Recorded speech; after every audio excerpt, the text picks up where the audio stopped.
Hello, you golfing legends, and welcome back to another episode of the Original Off Course. I'm your host, Dan Edwards, and I'm very excited to introduce this week Mr. Greg Nathan. He is the president and CEO of the National Golf Foundation. Greg, welcome. Thank you, Dan. Greetings. Good to talk to you. It is awesome to have you on. I think our audience is a little bit more on the go play golf kind of side of things rather than to figure out golf kind of side of things. But we're always analyzing the situation that the golf industry's in, the results of tour, the types of equipment that come out. That happens to be, I feel like, the depth of NGF at its core. And what I would love for you to do is to get people started in this discussion today is introduce what is the National Golf Foundation and how long you've been around and what you serve. Thank you. Yeah, I'm the luckiest guy in the world. I get to spend every day talking to business leaders across the spectrum of golf business categories. And luckily, thanks to some people who've run the NGF for the last 89 years, we've got a really solid base of credibility and trust. And uh, we have become best known, Dan, as being golf's research and data company. And we're independent and objective. And so we are here to provide, in certain ways, the unvarnished truth about what's going on with the golf economy. And those 25 full-time employees who work here, we're all very entrenched in the game and passionate. And our goal is to help golf businesses be more successful. There's a couple of ways that we do that. One is the foundation, and you think about that word. We are a 501c6. Essentially, we are the trade association for every golf-related business. But we also have a wholly owned subsidiary, National Golf Foundation Consulting, where we get hired by many of the biggest brands in golf across the different categories to do for them private research, marketing, both consulting and execution, and different types of consulting. And so, as I said, I feel incredibly fortunate that I get to go study the golf economy, supply and demand, but I also get invited inside golf companies because we're here to help them. And so that's what gives us a 360-degree view, Dan, that our members and clients really love, is that they know we have the data, they know we understand the golf industry, and we also get to bring to the party that we are deeply entrenched in the leading companies in every sector. Yeah, So that's probably it in a nutshell. So that's great. it's a big nutshell. Yeah, and what I love about it is I I went into the about researched as much as I could about the NGF prior to the show. I've definitely heard since it's not directly tied to me, I've heard the value added that you guys bring on a daily basis to the folks who make big decisions for what me and my people like to do is go and play golf or use the golf clubs and where to go. So what's interesting to me is I had no idea you got started, and you're almost 100 years old now. Not you, the company, uh, starting like in the era of the Great Depression, redefining golf and allowing it to emerge from a really dark place in the country's history. So, I assume and I hope you got a little bit of information that you can provide on how that kick-started NGF in total and how that sort of changed over the years, because and I'm loading you up here, so hang in Yeah. there for 1 second. We've seen different ebbs and flows of the golf industry. Right now, it's kind of nuts.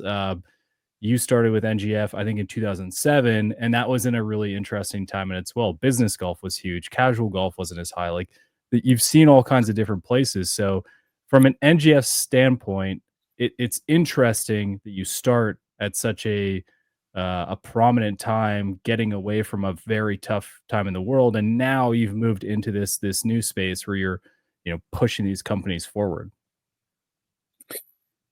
Well, you touched on an interesting thing. So 2007, where the NGF created the position, that had me move from suburban New York down to Florida. They created the position because they wanted to expand the consulting business. But you brought up sort of NGF being founded during the middle of the Great Depression. Well, guess what happened right after they decided to invest in me in 2007 was the Great Recession Mm. of '08 and '09. So I'll use that sort of as a springboard to go back in history to let's just go to the late 1920s. So most people who have had the crazy idea to think about what golf was like in America in the early 20th century would know that golf was almost exclusively private, from that period of the, 1888 through the Great Depression.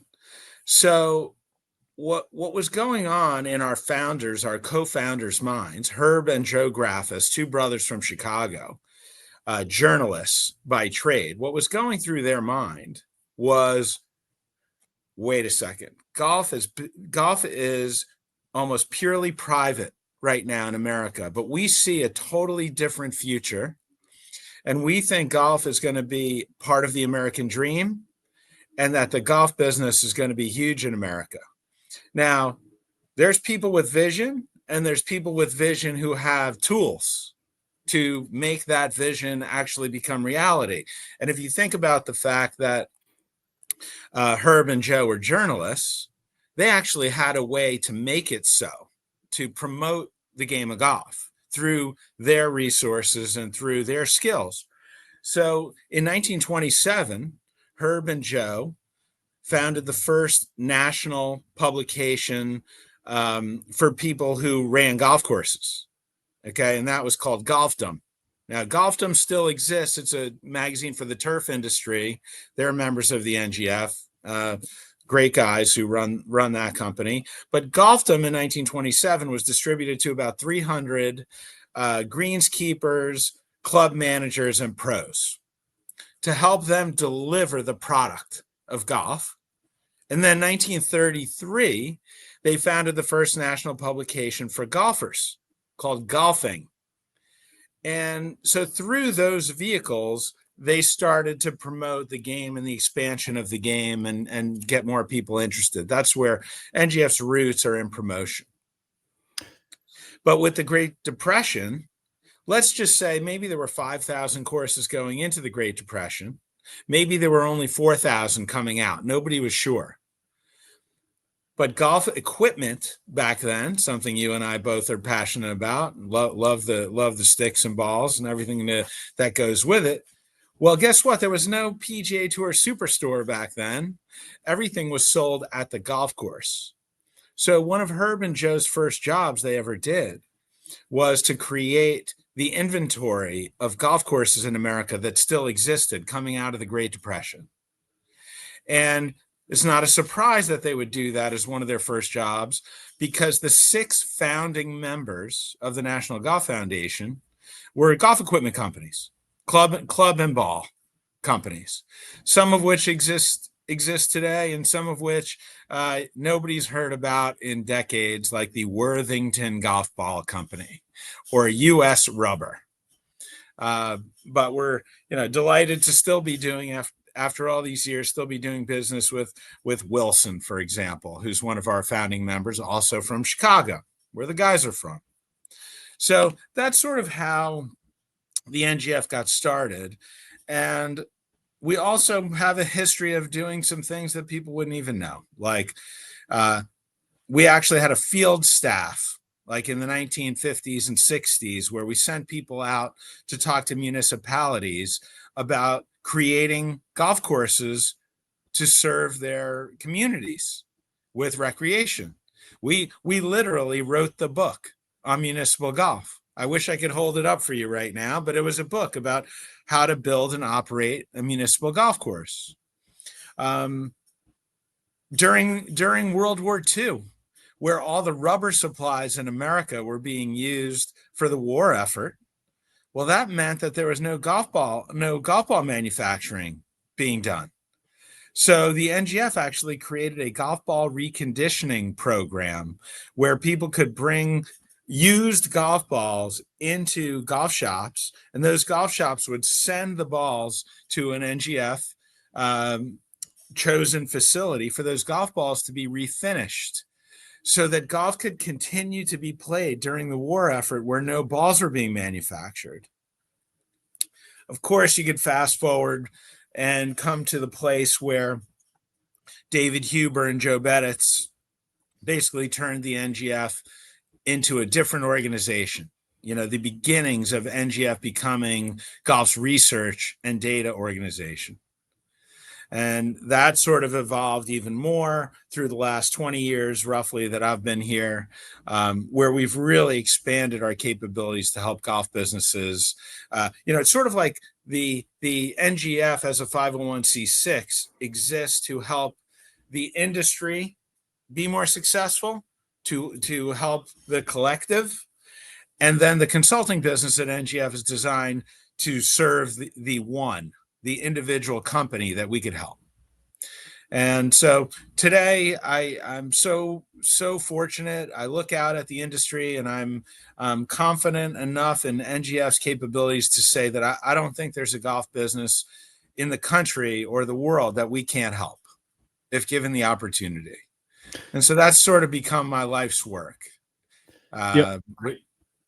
I think it's really interesting. You have all these different segments of history that are all quite interesting in themselves, but they all served in pretty pivotal moments for the golf industry in America. There's a whole segment on that you mentioned on supporting teachers and getting more education on the skill based side of the game. There's the engagement you have with the agronomers out there trying to improve their facilities or trying to encourage communities to introduce golf in a higher level. I think I saw an old article on pace of play, like was it Speedy's squads or something like that, which is pretty funny. Yeah. All these different things that you do throughout the timeline of the company that were truly pivotal moments for the game. So currently your primary focus is on that data collection and analysis. It would make sense to me that that is where you believe is the primary benefit of the NGF at this time. Do you see that shifting in another way, or have you really found your niche? One of the things we really value, Dan, is that we're always evolving, and we're always evolving to do this is what we strive for. Hopefully we do it. We try to focus on what the golf industry needs most at a given time. There have been periods of our history where that had to do with golf being limited based on not having enough golf courses. There have been moments in time where we had more than enough golf courses and not enough golfers. So we'd focus more on player development. So we are always looking to change based on what the industry needs most.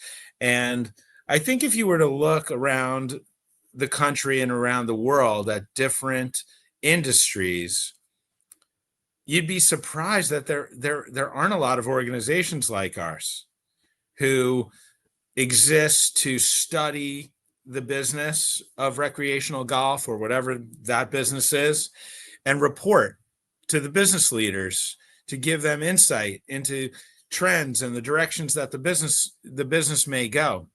And it's an interesting and important role. I don't say that as a self-important. I say it because golf-related businesses need independent information. There are organizations in golf who are not so focused on recreational golf, where their business is based on television viewers or sponsorship sales or commercial advertising sales. And those businesses, it's like being a sports league. The PGA Tour, just as one example, they're a professional sports league. They have a whole different set of metrics that their success depends on versus recreational golf. and all the businesses supported by someone like you or me who raises their hand and says, I'm going to go to a golf course and I'm going to pay a greens fee. Because the golf industry, the recreational golf industry, doesn't exist unless that happens. And guess what? It's happening more today than it's ever happened in the history of golf in America in terms of the number of rounds of golf. And we still have upside. You know, we're producing the largest, I think 4 out of the last 4 years, Dan, have been the all-time high water mark in rounds. But we're not at the high water mark in golfers right now. We're around 28. You know, the last year's measure was 28.1 million green grass golfers. The all-time is about 30.5 million. Wow. And that we haven't even gotten in yet to off course, which of course the eponymous, title of podcast. So Yeah, I'm really, really curious about the last 20 years because that's the stretch of golf that I'm really familiar with post college. But I've belonged to the same course for 25 years now, and the ability to get on that has changed dramatically over the last 5 years, let alone the last 15. And um, it's an interesting yet wonderful yet frustrating scenario where this game that I love is being sort of taken over by people who are just as feverish and excited to play as I am, but then managing those expectations, the timelines, the availability of many things is the crux of the challenge that myself and many others face in my position as a player. So I'd love to hear your perspective, and since you have so much data at the ready, what has the last 20 years look like from a metrics perspective? Is it shocking? Is it manageable? Is it unsustainable? that's one of the more common questions that we get, Dan, is this incredible generational period in recreational golf, is it sustainable? And the honest truth is we don't see any metrics right now that really tell us that that's not possible. I always, when asked, would say that the biggest threats to golf are, a geopolitical event, for certain, a recession, which would negatively impact any form of recreation, especially golf or others that are pay for play, versus taking a basketball down to a schoolyard. Um, and the availability and affordability of water. Those are the three main things that we look at that are the biggest threats. But the metrics that we look at relative to engagement with the green grass game, the 28.1 million on-course golfers, that's up 16% since pre-COVID, since 2019.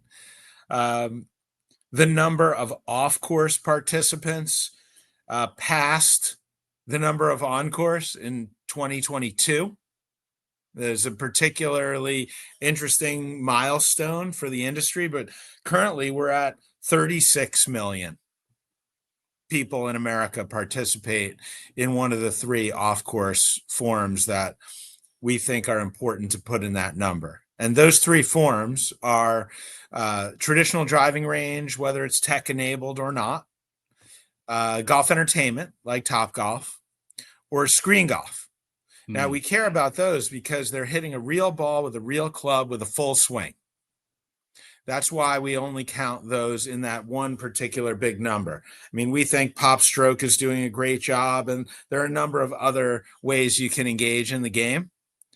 But those three, because you're hitting a real ball with a real club with a full swing, you can get shot euphoria, golf's drug.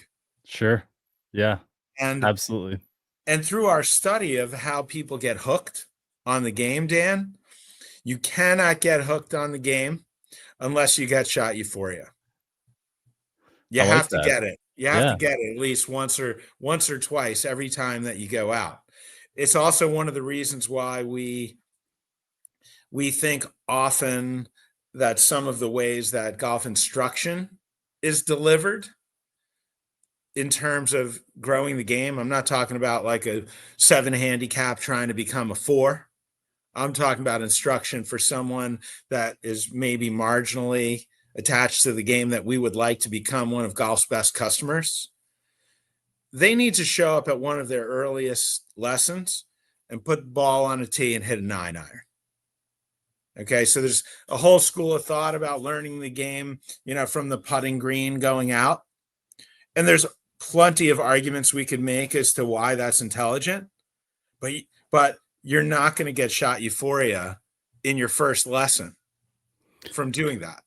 Yeah. So there are two segments there that are quite interesting. The driving range is what it is. Top Golf coming out and convincing golfers that they're playing golf and non-golfers that they're not playing golf, I think is one of the more curious avenues we've taken as a collective. We've seen some replication or duplication of that concept, which is amazing. It's not exactly the most cost-conscious experience you can have. The one that's really fascinating to me, Greg, is the introduction and almost takeover of the digital golf game. So simulator golf, we've started to do it here in Cincinnati during the winter. We'll go down, spend a couple hours at the local sim place. That is a huge boost from my perspective, at least in the discussions we've had on the Hackers Paradise of everyone is starting to at least consider doing it, if not already fully invested in doing it. Have you seen that in a data perspective as well, that this is a real significant boom? And do you think the technology that has improved is supporting this? Well, screen golf is exploding. Screen golf is up, over 125% since pre-COVID, since 2019. So those numbers are massive. And you said something earlier that maybe I didn't answer, which actually connects these two things, which is I of course I sympathize with people who like to play a particular golf course and it's just become packed to the gills, and you're not able to get a tee time that you want, or not able to get a tee time on Saturday when you really like to play. Well, the first thing about that, Dan, is the golf industry is cyclical. And even when the golf industry is doing well, there are going to be categories of the business that are going to be doing well and some that aren't going to be doing that well. And we've had lengthy periods of time where, for example, the golf club business has really been experiencing fantastic growth, but the golf course business has not. And so I'd be the last person to say now that golf course owners and operators finally are in a wonderful position based on capacity of tee sheets being filled, based on them having pricing power for the first time in over a generation to raise their rates and get it. Golf courses being financially healthy is incredibly important to the golf industry. And I'll take that a step further. So we would, as the NGF, we divide the industry up into two hemispheres. There's companies whose end customer is a golfer, and there's companies whose end customer is a decision maker at a golf course. So think about what I said. It's like golf facility financial health means that an entire half of the golf industry is going to be more healthy because they can afford to get new golf cars. They can afford to get a new fairway mower. They can afford to do renovations on the clubhouse. They can afford to redo the bunkers. And so an entire half of the industry is supported by golf facility financial health. So back to capacity. So public golf courses, in our last measure, we asked them, to what level are you at or near capacity, where if you were any more busy, it would really hurt your delivery of the product. It would hurt the customer experience. So for public golf, that's around 60% say we're at or near a capacity. For private golf, it's nearly 80%. I think last time we looked, 77% at or near capacity. So what does that mean? Well, it means those who want to participate in golf at a particular day and a particular time where they can't get the tee time they're looking for, well, they might be able to play it on a simulator. They might Mm. be able to play at a Top Golf. And so the pie, the entire golf pie has gotten so much larger. And that's a real plus. And there are other opportunities. And look, I love the green grass game.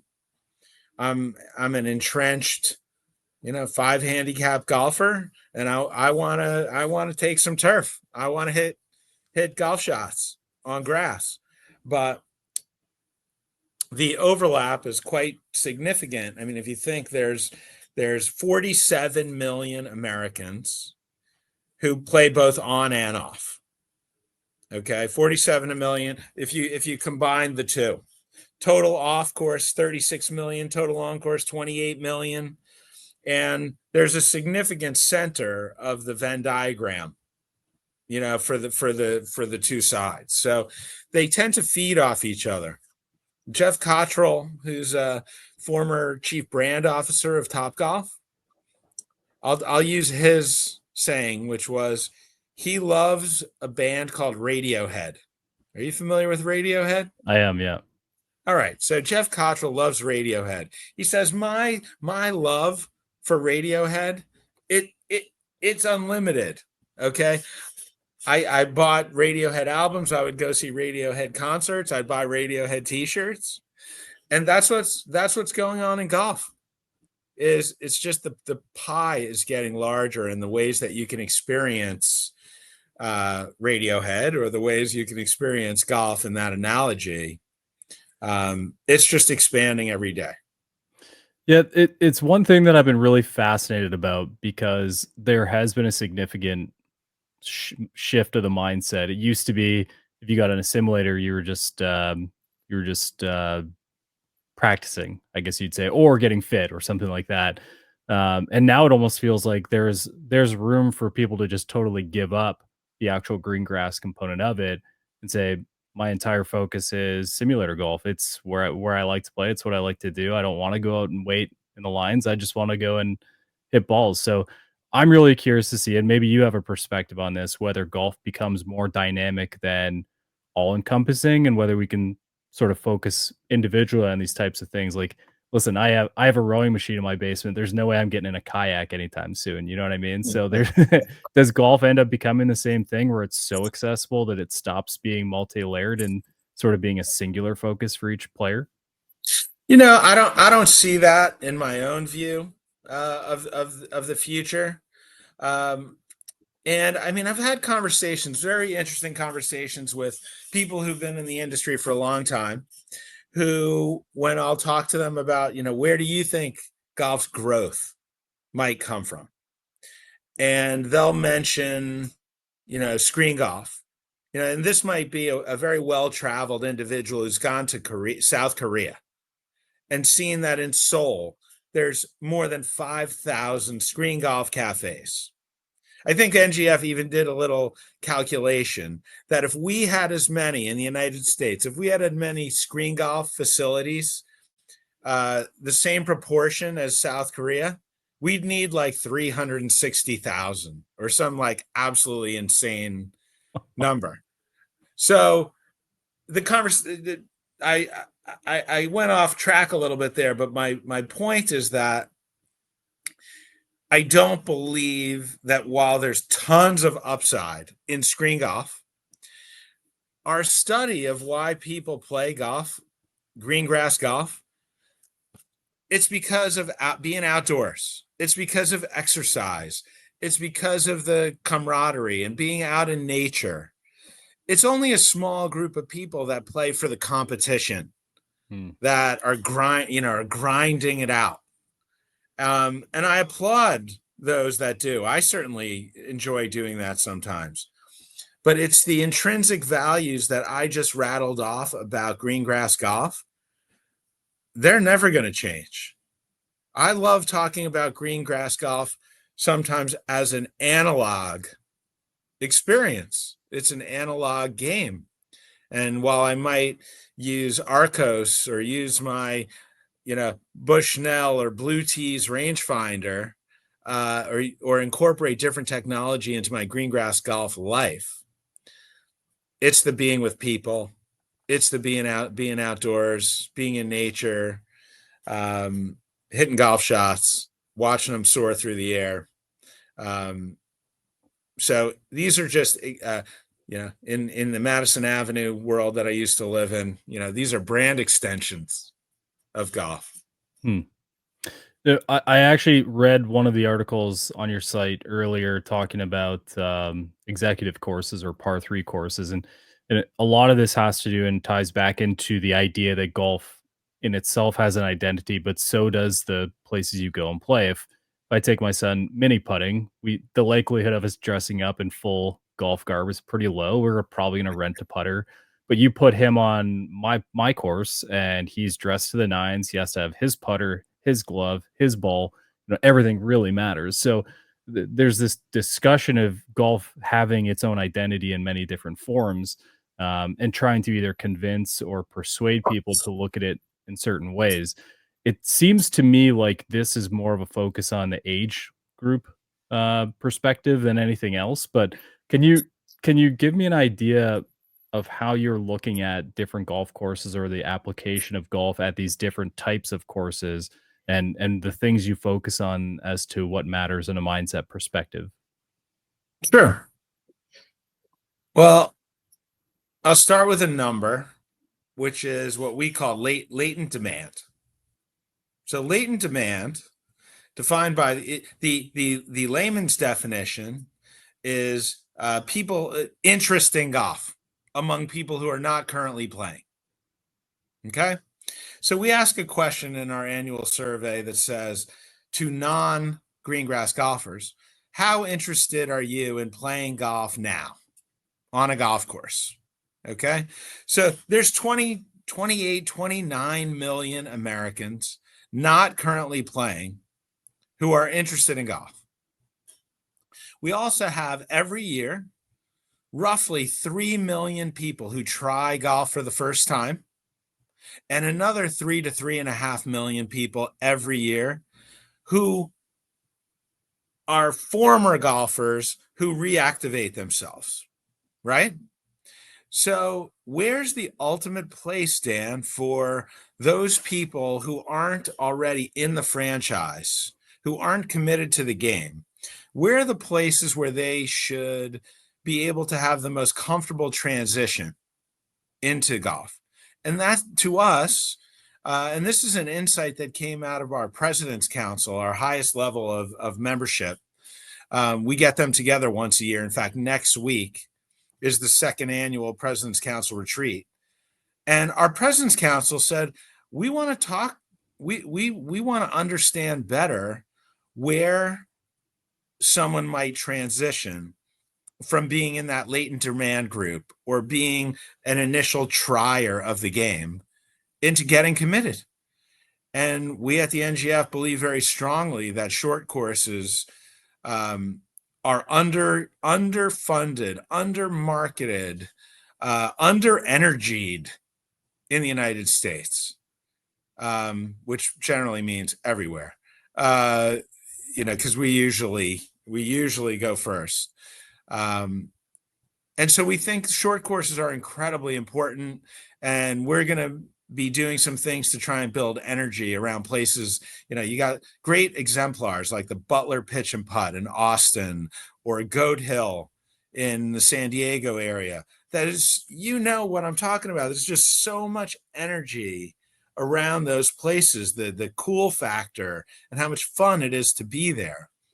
Well, the reason why we have literally millions of failed trials of the green grass game every year, millions of failed trials, people who play a round of golf and then they're like, this isn't fun for me, I'm not going to continue. It's not necessarily because of the three things that everybody says. It takes too long, it's too hard, and it costs too much. It's more about the intimidation in the golf course environment. It's more about how uncomfortable novices and women and people of color and kids feel in the golf course environment. So that hopefully answers, gives you a little bit of our own opinion and insight relative to why a short course is important. Yeah, I think it does, and I read, discussions about how much exposure they have and whether they have social media presence or, I think another component, and I don't know if I read it or not, but just the overall attitude of the location. I think Goat Hill Park is a really interesting point because talk to anyone in the industry and they're like, "I just love and going and chilling at Goat Hill for a little bit," and the atmosphere there is amazing, and everyone's relaxed and just trying to blow off some steam and by way of hitting a golf ball. And it, I feel like that energy should change. Maybe the term executive or short maybe needs to change to something more approachable, that Hmm. casual golfers can really engage with. I think, the idea that we have this discussion a lot on THP, Greg, and it's about, is golf stuffy?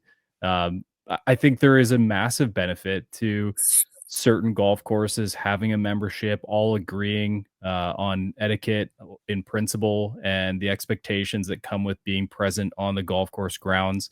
But the idea that all courses need to be that way is, to me, crazy. Hmm. Yeah. The you know how many you've done some good research. Do you know how many golf facilities there are in America? No, I don't. So there's 14,000. Okay. So imagine it's literally like more than Starbucks and McDonald's. Okay, so just for scale, that's just mind blowing. Um, so you know what that means? Is it means there's a lot of variation in the product. Okay, if you had 14,000 Chinese restaurants, people would exhaust their interest in Chinese restaurants. But luckily, we got all kinds of choices, and that carries over to golf. So I use similar example. If I was on my way to play Seminole, 5 miles south of here, I would completely, and anybody would completely embrace putting on a great crisp polo and the outfit that you want to wear for that round of golf. You know what that product is, and you're gonna go all in on dressing the part for that particular product. Or on another day, the same golfer goes to the Butler Pitch and Putt and's wearing a cutoff t-shirt and jorts. Now I won't be wearing those. Well, truth into the life of Greg here. Jorts and a And cutoff. Crocs, I just happen to be one of those guys that thinks that adults shouldn't wear Crocs, but that's just me. Um, but like there's so many different ways for people to experience golf, and there True. should be different dress codes at different places that fit the vibe that the owner and operator are looking for. And you touched on something at the beginning of your probe, um, your probe here, which it still has to do with sort of the variety of what's out there, and it's not always going to be the same, and it's not always going to be stuffy. And I just like it. I like it that there's different things out there. Social media has been really instrumental in changing the image of the game. Okay, where people people like to do activities where they get to act like themselves Mhm. and dress like themselves, and not it's not a costume party, and that golf's popularity and variation in social media has created an environment where a lot more people who are golf interested see people who look like them and who are dressed like them, and who, it sort of gives them a lot more freedom to feel like they can participate in golf as themselves. Mm. And that's very powerful. And so golf's image has really come a long way over time during the social media revolution, and because of off course. Like if you went to Top Golf tomorrow, you'd see somebody. you might see a 23-year-old executive assistant wearing 3-inch heels hitting balls. And then the next stall over are 3 Harley Davidson guys in biker jackets and chains. Yeah. And it's beautiful. Yeah, it's nice that everything sort of collects together. And my issue with executive courses, reputations in most cases are, well, it's not worth my time, or they don't keep it in good enough condition. And I think uh, that there's obviously a monetary thing there where it's not going to be as pristine as your local private course, but the expectations should still be there that the quality of golf will exist, and the chance, as you mentioned, to hit a flush shot and get sucked in that way is, the critical moment for everyone, and everyone should have that opportunity. I really like that. Yeah, not every sport has that addictive drug. No. Uh, Golf is very fortunate to have that. Yeah, I'm curious because I know you're a big architecture guy, and this is something that I'm gonna brag a little bit, but I'm bragging to the wrong guy because I know you've played some places, but it also relates to some of what we were saying. I had the privilege of playing Ohio State's Scarlet Course this past weekend, which is an incredible facility built by Alistair McKenzie, or designed by Alistair McKenzie almost 100 years ago. And actually, the gray course, which is the sister course, is like kind of routed in between and through it, which I've never seen before. Really, really cool. But man, it punished me. I went out there expecting to get beat up a little bit. And Alistair was absolutely up to his tricks that you see at Augusta when they slick the greens up there. And I thought to myself, like, if you put just an everyday golfer, I'm pretty okay at golf, so I can aim and hit reasonably close to target more often than not, I would say. But I was getting these shots where I would hit in a place, and in true Mackenzie form, it would go the absolute wrong direction once it landed. I'm like, I just got punched in the mouth for hitting a great shot. So you had mentioned the challenge of golf, and man, I can't imagine what it'd be like as a new golfer to go and play that and think, well, golf kind of sucks, you know. Yeah. So accessibility to the quality of course as well, I think is a really interesting point. Getting them in a place that they can actually succeed is also a really important part, because you don't want to get beat up too hard. Let's save it for later down the line where you're totally invested. Then you can go get your teeth kicked in. Yeah. Yeah. That's the analogy that we use around here a lot when it comes to that is like, you would never take someone who's never skied before and just take them up Yeah, the ski lift and put them on a double diamond, yeah. the double black diamond. That It would never happen. You would die. Well, maybe that's one thing that golf needs to look into doing. We have course rating, which is, I think you hand an average golfer a course rating card, they're probably going to look at you like, okay, this doesn't mean anything. You show them a ski lift with like a green and then a black diamond. I think everyone knows what you're talking about. That's pretty interesting right there. Yeah, that's we we also look at the other side of it, which is most people who would go to a ski mountain for the first time, they're always going to do a couple hours of ski school. Yeah. But yet you have millions of golfers who just, you know, yeah, let's just go to the first tee. I'll try this. And that's a recipe for failed trials, which we see millions of every year. Well, I would love to hear a little bit more about your experience in the game as we wrap up today. You're a big golf course guy, and you've got some mega names on your history book, but one big one's not on there. You still haven't been to St. Andrews, or have you changed that? Oh, that's God, it's so nice that you asked. So I just came from there. I was there at the end of June, and Joe Bettis, my predecessor, the executive chairman of the National Golf Foundation, is an RNA member. And we went over there with the idea that I would get my first round in on the old course, and the member ballot, which we entered. There were 3 days that we could play the old course, and the first two member ballots we got skunked. And Oh so no. I took matters into my own hands, and I went down and I entered the singles ballot. And let's just say on Thursday, June 26th, when I went to sleep at night, I was number 22 on the waiting list. I didn't get a tea time, and I was 22 on the waiting list. When I woke up in the morning, I was number 14.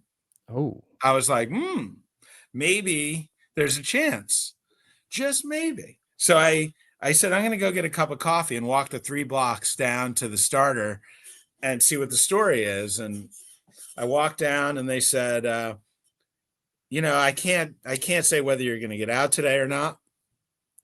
But I've been making phone calls this morning. It was kind of overcast, and I've had people on the waiting list I've been calling who have not been answering. I said, well, should I go get my clubs?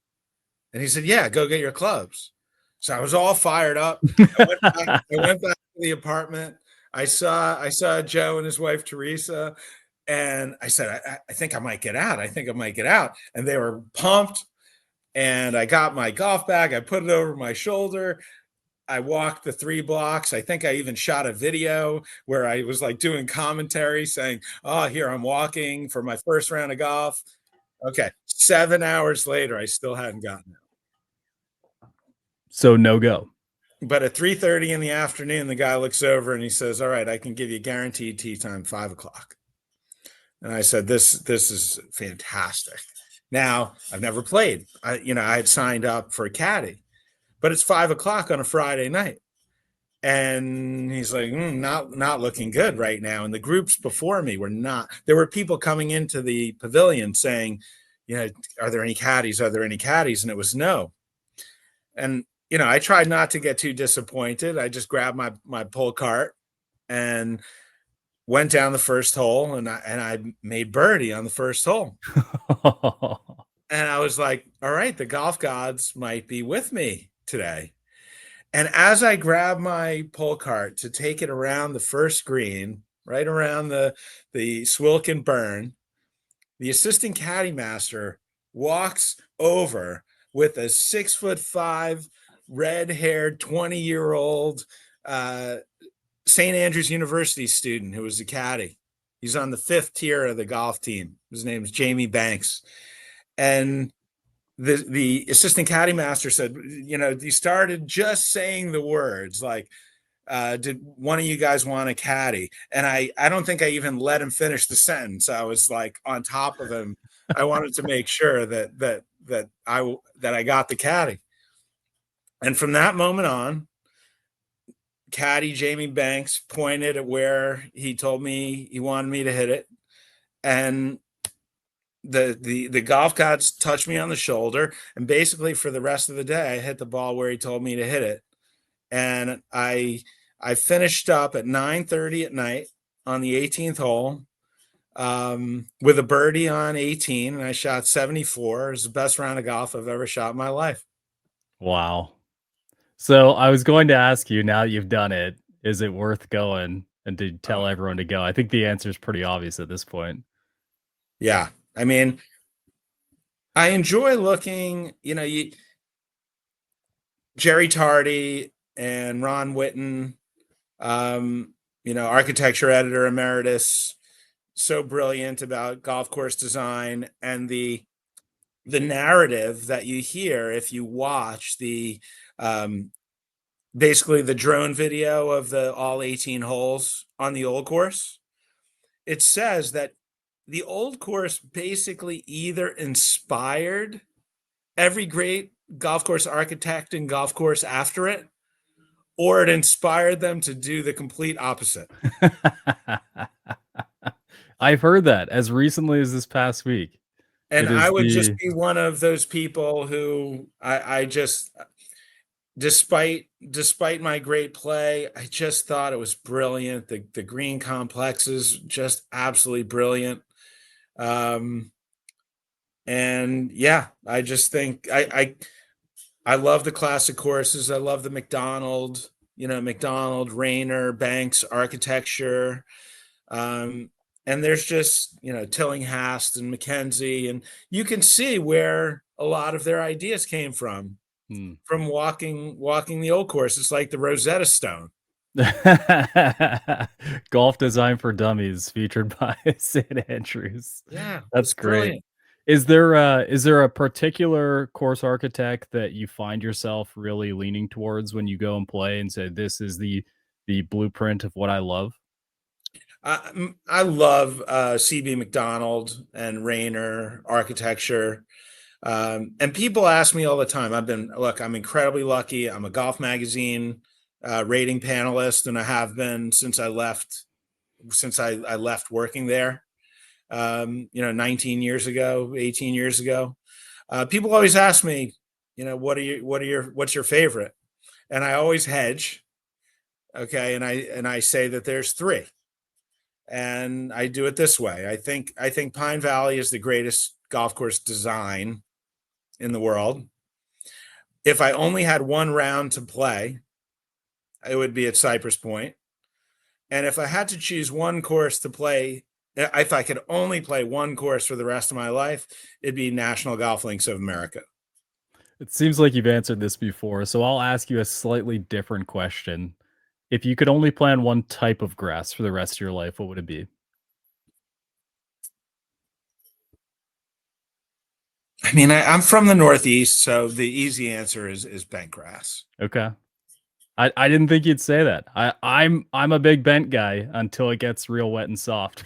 Then I hate it. But I didn't expect that. I love bent.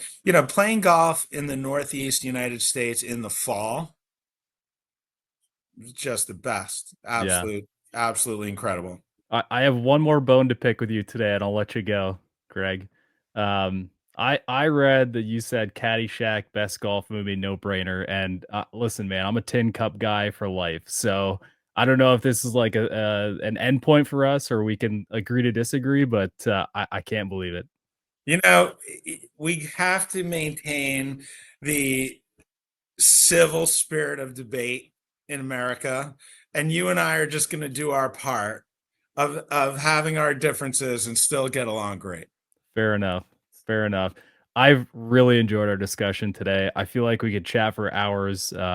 You're awesome to talk to, and I've really enjoyed my time reading into the NGF to better understand what exactly it is you're doing. And I do want to thank your group there, for being such great stewards of the game over the last 100 years. I think a lot of what you've done is very influential, and I appreciate you making sure the ship's headed in the right direction. Thank you, Dan. I really enjoyed the conversation. Happy to go down any of these rabbit holes with you in the future. And I'll just say to anybody out there who works in the golf business that we exist to help you make your golf business more successful. And give us a call if you think we might be able to help. I love it. Hey, if you guys are out there playing golf this weekend, have a great time. Make it count. And what'd you say? What'd you say, Greg? Find your golf what? Find Shot Euphoria, Shot or are you thinking of euphoria. something else? You might not. Listen, golf is hard. I've just finished talking about how badly I got beat up last week, but find your golf euphoria. We'll see you guys next week. Now it's time to send it over to Don Brown for this week's Shaft Education, brought to you by True Temper. Hey THPers, Don Brown back here at Shaft University answering another one of your questions. Question this week is from someone who was fit into AMT products, but unfortunately the AMT product's not available in the irons he's looking to buy. And is there something similar from True Temper? The honest answer is not really. The AMT product is really unique in that it's extending mass technology. So 3 iron is going to be very light, and then we're going to add 3 grams to every iron as we go through the set, getting heavier to the pitching wedge. Most of our other True Temper products are constant weight. So the 3 iron shaft and the pitching wedge, they're going to weigh the same weight. So you're going to have a hard time finding something that really matches that AMT experience. You were fit into the AMT white, which tends to be low in the pitching wedge to kind of mid-low in the 3 iron. So if you're looking for something similar that kind of bridges that weight gap, where AMT white is very lightweight in the 3 iron and up to Dynamic Gold weight in the pitching wedge, you're probably going to want to look for something in the middle. So probably like a Dynamic Gold 105 if you want to go on the lighter end, or Dynamic Gold 120 if you want to go a little heavier. It's going to give you low throughout the set, but that's probably going to be closest to the AMT. Hope that helps you out. Talk to you next time.